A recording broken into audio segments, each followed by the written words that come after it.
As Bibb County Animal Services battles ongoing animal overcrowding in their shelter, a nonprofit director nearly 900 miles away says it's time for change. Susan Joseph is the director of her own shelter and nonprofit based in Cumberland, Rhode Island.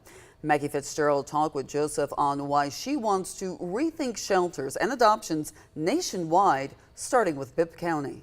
Overcrowding and limited space here at Bibb County Animal Services isn't a new issue. But after visiting the shelter, a Rhode Island woman says she wants to help transform the experience for animals here in Macon. All of these dogs that you see that are tethered, that are dying in the heat, that are starving to death, that have disease, they all have to stay out on the streets of Macon-Bibb because there's nowhere to put them. Susan Joseph, founder of the New England Humane Society, has spent more than a decade reimagining what animal welfare can look like. Her Cumberland, Rhode Island Hotel for Homeless Dogs shelter has 500 active volunteers and nearly 300 foster homes. And she's looking to share her skills and solutions in the South. It all started with a Facebook post that came across her feed earlier this year about Bibb County's 28-day euthanasia policy. And I reached out to them and I was like, "Are you killing for space?"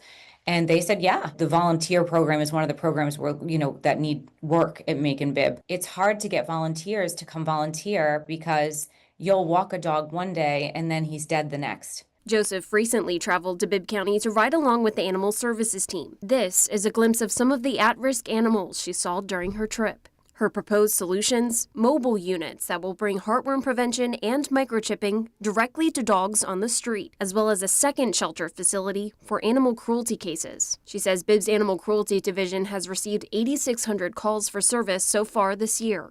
Due to lack of space, they were only able to answer about 2,300 calls. Macon-Bibb can literally become an example for the rest of the country of what can be done with the right people in place. We have a good foundation here. And Joseph says she hopes a public-private partnership with the county could help push forward the ultimate goal of reducing euthanasia rates and become a no-kill shelter. In Macon, Maggie Fitzgerald, 13 WMEZ News. We're still waiting to speak with the Macon-Bibb Animal Services team. Last month, the Bibb Sheriff's Office waived all adoption fees for their shelter.